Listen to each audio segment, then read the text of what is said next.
Disclaimer: I'm a law student. Any legal information provided is not legal advice. For that, please hire an attorney.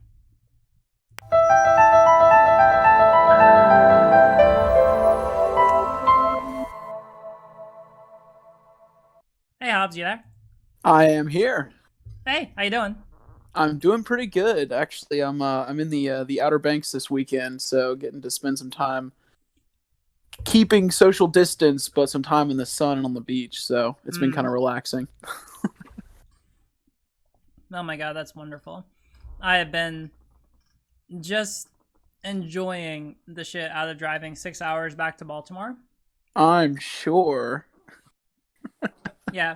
So while I'm finishing, I'm eating some baklava. I was just explaining the stream what baklava is, but while I'm doing that, can you go ahead and Oh my introduce yourself gosh. Yes, yeah, absolutely. So, and take as much my time as you need because I still have a couple bites to go.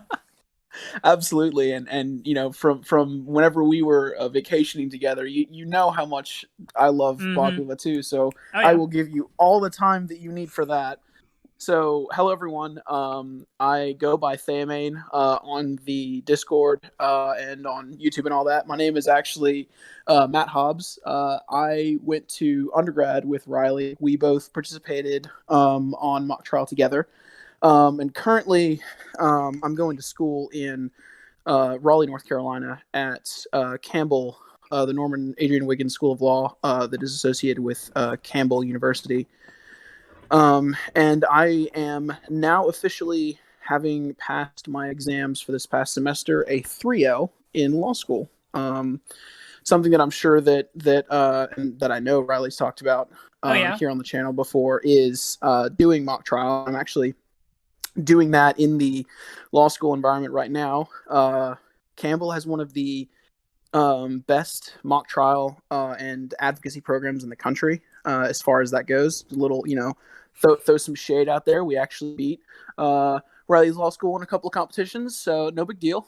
But it is something that I really enjoy, and Riley and I have worked together throughout undergrad, just on a variety of different things, Mm-hmm. and so it's really always good to be able to chime in, and I'm sure that if some of you have listened to the live streams, my voice has been in some of those as well, just as somebody who chats in the background. Also, if you're in the Discord, I'm always there giving out positive thoughts because I think it's important that everyone knows that there's at least there's someone out there who cares about you, no matter who or what, or it doesn't matter what or who you are. There are people out there that care about you just for being a human. So, Damn, that is wholesome. Also, I'm finishing my baklava, so that was oh, perfect. yeah, that's some perfect timing. No, that's wonderful. And yeah, so obviously to people who are watching, Hobbs and I, like we're very close. Like he's one of my longest standing best friends. We've known each other for forever. Otherwise, yeah, I don't have too much to add to what you said. But yeah, so what I was asking, the reason I brought you on was because I was just thinking the other day, and I know I brought this up before in discussion. This is just Right. something which has been on my mind for a while. But just sort of the subject of the nature of how legal education is gatekept from the majority of society, right? Like Absolutely. for me, this comes up in the perspective of like in the law. It's funny to me because there's this presumption that the average person understands or knows the law because that's the reason why we're able to philosophically have a justification for punishing someone, right? You can't punish for Right. someone for breaking a law they don't know about. So we presume everyone to have some knowledge of a law, right? And if it's murder, okay, that's a little more, black and white. But, there are a lot of very nuanced, like very specific issues or a lot of specific laws which people just don't really know about, right? And so it makes me like it's always weird for me when I'm here on stream talking about the law because on one hand I feel like I shouldn't have to do this and people should already sort of know what the law is, especially if we're following this presumption. But on the other Right. hand, I know I'm doing it because a lot of people don't, and it's good to have education. But there's also so many restrictions on me being able to do this sort of this sort of education content, right? Right. And I have to be so precarious, and so it's just sort of made me think so much about like, okay, it really seems to me, it really seems to me like the law wants to sort of have its cake and eat it too. Like you want to presume that everyone knows the law, but then you put up so many barriers for people to be able to learn about the law that you're actually Absolutely. being counterintuitive to your initial to that initial sort of ideal or aspiration, right? No, Um absolutely. And actually, one of my coworkers, I'm working at it's a general litigation firm. mhm, So we do kind of everything. But I was talking with my coworker there, and she's actually a law student at Campbell as well. mhm, And we were talking about how the law generally is the least diverse from a gender standpoint, from a race standpoint, from any metric you use. It is mostly white men who are in the law. So you don't mhm, have that perspective. I mean, there are more black doctors, there are more people of color as doctors than there are of lawyers. mhm. So and there's reasons behind that. There's reasons that it's kind of set up a certain way, and whether it's some kind of inherent you know ism in the system, or it's a larger scale issue with our society as a whole. I can speak to both of those points because I've got thoughts on both of them, but Yeah, I I mean, want I like if you want to want to let go you. down Yeah. either, yeah. No, I mean, like for me, no, because I mean, I tend to agree, right? Like it's terribly like the law is terribly unrepresentative of people of like especially minority backgrounds. I kind of at some Absolutely. point want to talk about my own experience, sort of like even getting to where I am in legal education, right? Because I had to overcome like how many obstacles in just getting here. And mind you, it's not going to be as much as other people. And like altogether, I think I had a pretty privileged background. But like I can definitely understand why some people would be systematically precluded from being able to get a legal Right. education. So yeah, if you want to go ahead and talk about that a little bit more, I'd be very interested. Absolutely. So the first thing I'll start with is, and I should preface this because you know how much the bar puts importance on this. I'm not a lawyer. Nothing I give is legal advice. Yada yada yada. Oh my The god, same disclaimer, disclaimer, disclaimer. disclaimer, disclaimer. The same disclaimer that Riley has on her channel that applies to me too. Just putting that out there. Oh my god, we need merchandise to this effect. I Just know, just right? like disclaimer on fucking everything. Just like an entire like it's like an entire shirt. It's just disclaimer everywhere. Perfect. Yeah. Yes. But anyway, Yeah. so disclaimer is set. People should Right. reasonably understand. You can go ahead. So the first thing that really struck me was how expensive it is to not only prepare for going to law school, but every step along the way has its own fee, has its own thing you have to pay for. And for a lot of people, that can be prohibitive to them going to law school, especially if you're already saddled with the debt of going to undergrad. Um, Mm-hmm. and so the thing that I observe, and there are things in place that can help people with those expenses. There are systems in place, but in large part, much like a lot of the other systems we have to help people who are in those positions, they don't always work, and people fall through the cracks. So, for example, the application process for going to law school, the first thing you need to consider is, you know, what is reasonably within your range as far as GPA, all of that, right?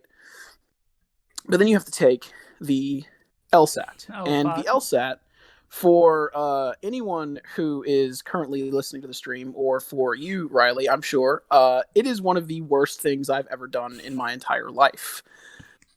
It is just what, 7 hours? It's something insane. Yeah, I It's God, I've blocked it out of my memory. But yeah, it's it's absolutely terrible. yeah. It's the worst experience of my entire life. Yeah, I definitely have thoughts on this, but I don't want to interrupt your train of thought. Yeah, right. So like it's just it's a terrible process, and they usually do it on Saturdays or Sundays. Which for people who are working during the week, that's fine. Mm. But for people who have to take care of kids, or they have to work a job, it's really hard for them to be able to spend the amount of time necessary to not only take the exam but to prepare for it. And Mm. I'm sure that you can speak to this, and I certainly can speak to it. I spent hours and hours and hours Yeah. prepping for that exam. Oh yeah, no, I mean like literally. So there was a point in time. Someday I have to do like a canonical timeline of my life before going to law school. But when I was preparing for the LSAT, I was living with or not with Hobbs, with Tobin, right? I was living with him and his now wife down in Little Rock, Arkansas. And yeah, I literally shut myself in my room and studied for about 10 hours a day for an entire month. And then on top of that, I had also taken a Kaplan course, which is something I'm not sure if you Right. did, but it's something which a lot of people do. And a lot of people will say that's almost necessary to get like a really, really good score if that's something that you're going for in order to get Right. into like a top school. Those can run the range, like, I'll just be honest, right? Those run the range of like thousands of dollars. Right. Absolutely. Like it is a horribly, horribly cost prohibitive thing. Like if you want any chance of doing good, because mind you, like the LSAT is not something which tests like your practical skills, right? Honestly, I don't love the test because it tests a lot of skills that you probably won't even use for the majority of your legal education. There's literally an entire section. There's literally an entire section devoted to logic games. The only place where that has somewhat come into play is like the estate system and property. And even then, it's just like a vastly, like compared to the kind of shit you have to deal with on the spot in the middle of the LSAT, it's just a vastly, and people will look at me and be like, Riley, how can you say that the estate system is easier? And I'm saying like it's not easy. Well, it's not easy, but it's easier than the fucking logic games on the LSAT. That's all I'm saying there, right? So it's such a, you know, like the fact that you basically have to teach yourself an entire subject, that like an entire way of thinking. Language, right? Yeah, exactly. It's like teaching yourself how to do something that your brain, and that's I mean that's 1L year of law school, but I'm sure you can speak to that too. They brainwash you. Yep. Yeah, that's exactly it, right? And so it's always just like mind-boggling to me. And mind you, this is like before you start submitting applications. This is just like the testing process, right? Like this is step 0. Right. And like steps -1 and -2 and so on. And mind you, at this point, we're assuming that you have like a decent college education with a degree and you don't have like any outstanding loads. Like we're already like past those considerations, which are already going to be prohibitive to like the vast majority of society. Absolutely. Right? Absolutely. So once we get to the test taking point, like you probably are going to spend, like if you want to get into a good school, you're going to need to spend like at least $1,000 on like good test taking materials, on good test prep, on like a Kaplan course, right? Like that was what I effectively had to do. Unfortunately, like I came from a family which at the time was willing to help me pay for some of those resources. But like that is not nearly everyone's position, right? And is that masochism? It probably is. Not gonna lie, it probably is. Like there's a good reason why there's a good reason why there's a stereotype that a lot of people who come out of law school are either addicted to caffeine or alcohol. I'm not addicted to alcohol. I'm very proud of that. But caffeine, yeah, no, that ship has sailed. That ship is 100% sailed. Same with me as well. Yeah. But anyway, it's like you were saying, and that's just getting to the exam. Because the exam itself costs what, like $700 something. It is a steep cost. Yeah, no, it's really tough because you can only take it. How many times can you take it per year? So like, they've made it more now, and you can do it online. So is that just because online, of COVID? But like, I don't know because you know, my girlfriend is working on doing. She's like prepping years in advance, but starting to prep already. I mean, to give perspective, like that's sometimes what it takes. It could take years of prep. I mean, I know people that whenever we were in undergrad together, they were prepping while they were still like taking classes their, junior year. Oh yeah. No, I'm very aware of these kinds of people. I mean, like I started my class, I think like spring semester of my senior year. I'm pretty sure that's when I started.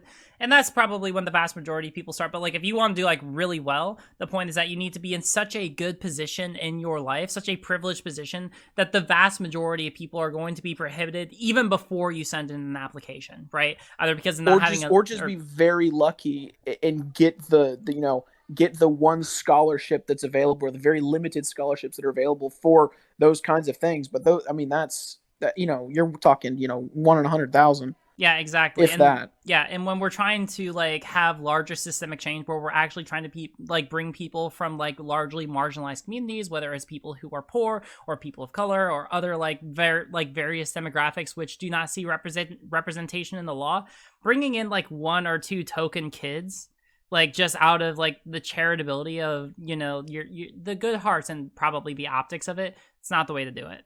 All right. The way that you resolve this is by like addressing the fundamental like systemic issues at the bottom, right? The inability of people to access like decent education, the inability of people to pay for the resources necessary to get to a legal education, and then the inability of people to be able to help other people who are in similar positions to be able to get to a place where they actually can get the, you know, those kinds of educations, right? Like there's so many barriers that exist on a more systemic level. Oh, hold on. And then you have to come out as trans. Yeah, that's something that I'm definitely going to be talking about. But thank you. Yeah, so I mean, like, if you want to say something else before I start talking about like that specifically, Hobbs. No, please go ahead. Yeah. So for people who are, again, like, this is probably a consequence of me not being as clear about my timeline of transition, coming out, so on and so forth. To give you a rough idea, I started at HRT on April 4th of 2018. All right. I've been on for a little more than 2 years now. I did not start coming out to people until a couple months in. The very first person I came out to is my mother. That went over, but we're on decent terms nowadays. Then I tried coming out to my then fiance, Carly, and that did not go great. We do not talk anymore. And I've talked about that in other videos. Then I graduated. I started work, and effectively I started preparing, or no, I didn't start work. Then I graduated and I moved in with Tobin, right? And I lived with him for about a period of 3 months. It was during this period, or I can't remember if I think it was more like a month to 2 months. I lived with him for a period of 2 months, and I prepared for the LSAT, right? During this period, I had been, so I'm trying to think of the math at this point. I'm somewhere about 5 to 6 months on HRT at this point, about when this happens. Like, I'm in that range where now, and mind you, I'm living with someone, like, at this point, Tobin does not know that I'm trans. I have not come out to him yet. I'm not out to anyone else except for 2 people and, like, the professionals that I needed to talk to start getting on HRT, right? So at this point in time, I was literally living with someone and literally tiptoeing around and like basically trying to ninja my way to make sure that he never found out, because he was one of the people I was most worried about coming out to, because like of all of my friends, and Hobbs can probably agree on this, and Tobin, if you're watching, I love you and you're great, and I'm so glad that we're friends nowadays, because like I was so worried that you were just gonna kick me out if you happen to find out, right? So I was like, it was. I was under the most stress during this time, because mind you, I couldn't have gone home because like my parent, like I would rather have 1 to 2 people scrutinizing me than like 5 to 6. All right, I was basically just trying to like harm, I was trying to minimize my risk as much as possible. But I was still scared as shit, because like if you did find out I was trans, like I was so scared that you were just gonna like kick me to the curb, and then I was gonna be like just stuck on the fucking street, and then I still have the LSAT to prepare for, and it's just like fuck. I'm sorry. I'm sorry but yeah. So that was something I was dealing with at the time. Fortunately, everything went over fine. He didn't find out I was trans until much later. I was able to sort of ninja my way through that, but it was really awkward because, and this is like a little TMI, but like, I don't know, like I one thing that wasn't fun was that, there were certain things on HRT that happened very quickly, and some which did not happen very quickly. My chest happened rather quickly, and that became really awkward to deal with at a very early stage in transition. Lots of loose t-shirts for a good while. Did not find out. I did not find out about like sports bras until much later on, right? And that's not to say like this is all just going to say that like all of the previous sort of stressors that existed for the average person, like not only did I have to deal with those, right? Like just the average shit that someone goes through, but then just like certain things, yeah. But like specifically for me, not only did I have those, but I had the added worry of literally like the added concern of literally being like worried on a daily basis of becoming homeless, right? Like that's just something I had to fucking deal with, right? And if you wonder why I'm so cool under stress, that's probably a good reason why, is because like I've dealt with a lot of fucking stressful situations. And that is, and actually, I say all this, and I'm making myself look out to be like this awesome person. I'm really not. I'll also say this caveat, and this is also another thing that I've been thinking about a lot more recently, is that when we're talking about secondary education, when we're talking about people who have gone over, who have had the opportunity to be able to pursue a secondary education at all. Like I'm here, I'm doing it. Like I'm very fortunate to have this, and I am a product of, the privileges that have afforded me the ability to do this, right? I come from a family which, now that I am out, is accepting of me and has enough money to be able to support my education on top of, what I'm able to contribute through scholarships and, my own payments. But I probably wouldn't be here if not for them. I have way too many friends. People who I've lived with and people who I've known who are just as smart as me, and people who work just as hard as me, and who are not able to get the same opportunities because of where they come from. Bottom line. And it's true. Yeah, and it's hard. I always talk, like, I don't want to talk about, my friend Faith too much on here, but like, she's a great example. She is someone, like, one of the smartest people I've ever known. She was my roommate for a good time before I came to law school, about 3 to 4 months. We had like sort of a relationship. I don't know. We always joke about it, but trans, very similar stage of transition. We were, like, living like on the cusp of poverty. This was after I had left the Abbey, and so I was just driving for Lyft. She was working minimum wage at like a bookstore. And so like we literally were living the lifestyle where we were in one half of a duplex where we like there was only furniture in one room of the entire side that we had, and that was the bedroom. And otherwise it was like the ramen diet every day, right? Like that was basically what we did, right? Because we didn't really have any money except for like a couple $100 in savings account. Sometimes that was depleted. Like I remember there was one time where she had an unexpected hospital payment for some tests. I can't remember specifically what it was, but it effectively drained her entire savings account. She had to go in off, and she had to sell her Switch to make enough money just for like rent and food, right? Like that's how little money we had at the time, right? And it's just like, this is someone who is just as smart and just as hardworking and just as knowledgeable as I am, and like they would do just as well as me, if not better, in a legal education or some other kind of secondary education. But they don't come from a family that can afford to help them. They don't have any sort of money where they can pay for this sort of an education on their own. And then the family that they do come from isn't exactly entirely supportive of them being trans, right? Like or is just outright hostile towards them. Or right? Yeah, exactly. And so I can't look at that kind of a situation. Like, I can't look at that kind of situation. Mind you, like, this is a very specific person, but this is a larger issue, and this goes beyond just trans people. We're just talking about people who come from positions of poverty or positions of minority status such that they just cannot, despite their best efforts, be able to get this sort of an education. To me, this problem is compounded by the fact, that we alluded to at the beginning of this, where there are so many barriers to being able to access legal information. The fact that I have to put up disclaimers, and the fact that you have to disclaim, the fact that we have to do so much to make sure that we're actually able to say the things that we do. Right. There's just no way for me to be able to look at the system that we have right now and do anything but criticize it. Well, and also you think about what you were saying earlier. Everyone's presumed to have knowledge of the law, but we wouldn't need lawyers if that was the case. Yeah. Oh yeah, no. If everyone knew what the law was, we wouldn't have that. You and I would be out of a job, and all. Oh yeah, no. I'd have to find something else. Oh no, maybe I'll just stream full time then. In a society where everyone just knows the law, hooray! Right. And I mean, it goes as far as like, contracts. People don't read the terms and conditions to the any agreement, and frankly, even I, as somebody who is going through law school, I don't read them either.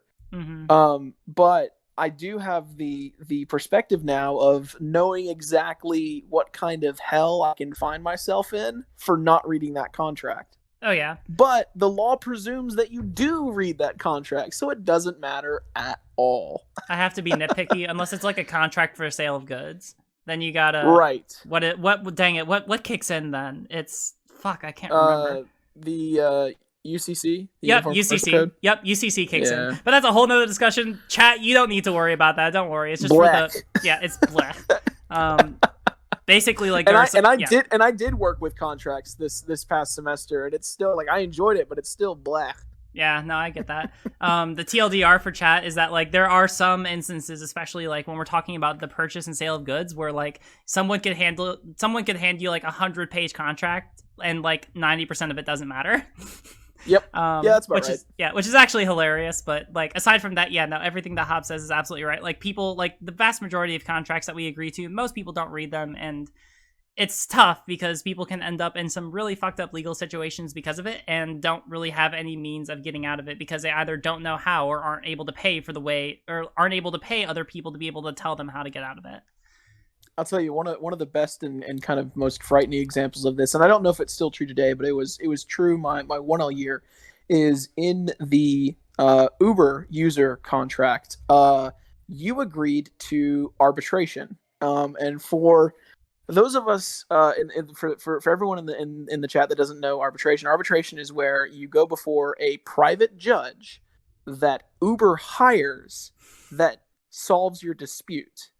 And part of this whole system is these companies, and it's not just Uber that does this. These arbitration clauses are everywhere. Mm-hmm. But they pay for the judge, and they don't hire judges that don't give them the verdicts they want. I didn't realize that Uber had arbitration clauses in their They contracts. do. That's terrible. They do. That is actually the worst. Like not only it, because Uber drivers are considered already to be they're independent contractors, so that already like voids them of all like sort of workplace or worker compensations. Yep. But like holy shit, I didn't realize that there were also fucking arbitration clauses. That's fucking terrible. And they're in everything. You would be shocked how many agreements have arbitration clauses in them, because they can just slip them in. And what they'll do is, and this is true with a bunch of contracts, what they'll do is they'll not have the arbitration clause in the initial agreement you sign, right? Okay. The one you either click accept on or whatever it happens to be. That's called a click wrap, by the way. Yeah. What they'll do is they'll send you one later that says, "Hey, we've updated our terms and conditions." Oh my fucking god. Uh-huh. Why? I mean, like I get why, but like, holy shit, that's so underhanded. They'll put in there, continued use of whatever the thing happens to be constitutes acceptance of these new terms and conditions, and just like that, you now have agreed to arbitrate. Oh my god. Yeah, because, yeah. Now you can sit there with your red pen and strike through it and send it back to them, but they're not gonna let you use their service if you do that. I mean, like it's basically a contract of adhesion at that point, meaning that like it is. Like it absolutely is. Like in an ideal world, the law would like to presume that each party in the contract has like the same amount of negotiating power, but like you oftentimes run it, like usually this is an issue with like insurance contracts, right? Like when you have an insurance buyer and the provider, like clearly one has like vastly disproportionately more power to bargain than the other, because it's basically like, hey, this is health insurance, like I know that you need it, so you're gonna fucking buy it, and we're gonna put whatever terms on there that we want, and if you don't like it, then you can just fucking go somewhere else then. And I will say I've been working on to not go into too many details, because we have to be very serious about attorney-client privilege, but right. I've worked on a case that dealt with an insurance company, auto insurance specifically, and they're refusing to pay out the policy just because somebody didn't update their new address. Not out of fraud, not out of intent or anything. They just didn't update their address. Because they didn't update their address, now they just fucking... The insurance company's like, no, sorry, we can't do that. And I'm like, these people are in a terrible position, and they were relying on this insurance, but it's there's a lot of stuff that goes on that, and thank goodness I'm kind of working for, people that I don't feel like I'm losing my soul with, because if I was on the other side of that would be tough. Preach. Thank you, Hops. I really appreciate that you're going into like areas of law where like, I can still like reasonably call you a good person and not have that called into question. I deeply appreciate that.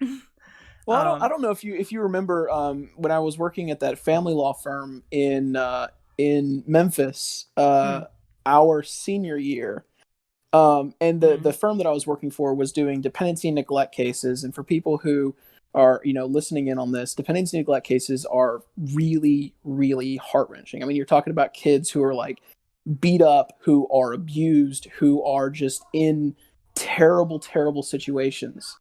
And there are days where you get that kid out of that situation, you get them not onto a foster home, but adopted by somebody who's actually going to care for them. And it's the most rewarding experience ever. But then there are other days where you're sending them home with a relative that you know that relative is going to bring them back into this court a couple months down the road because they're doing the same thing that the parental person was doing before. And it's just it can be so heart-wrenching and difficult to deal with. So like for me, I knew at that moment, like, the emotional strain of that was very intense. And I mean, we were doing criminal cases too, and Shelby County, where the county that Memphis is in, they have a pretty sketchy reputation, so much so that the Justice Department under President Trump sent them a memo saying like, hey, you guys are being like really bad. And I don't know what it takes to have that happen under Trump, but right, that's a high threshold right there. It's pretty bad. So you know, as far as being on the good side, I try every day to make sure that what I'm doing is the right thing. Mm-hmm. I definitely appreciate that. Yeah, no, I will never. And this is the thing, like, there's a really good family law clinic at my law school, but I'm just so uninterested in having anything to do with family law. Not that it's not important, very but tough. Like it takes a real high constitution, like a high mental and emotional constitution to practice that sort of law, because it's normally just sad, right? Mm-hmm. Like, at least, I don't know, like, there are other areas of law, and mind you, like, every area is a little different in what it demands of you individually. I'd like to end up in civil rights, and maybe I'll just end, like, my ideal world would just to end up in policy advocacy, so I could just, like, literally do civil rights advocacy as a living.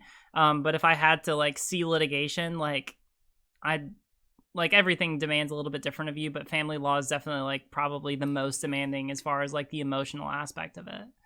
So Definitely. I totally get you. Yeah, and thank you for being a reasonably good person. I do the best that I can. I think that's what any of us can do, is just do the best. Hey, it's why you're one of my admins. So I definitely it has not gone unnoticed. I think that's a pretty good place to start wrapping up. Is there anything else that you wanted to add to the conversation before we start closing out? Not particularly. I would just say that anyone who, you know, is listening to this or will listen to this, if you truly want to go to law school, there are, you know, ways and opportunities that you can take advantage of to go to those places and to have a lot of those expenses taken care of.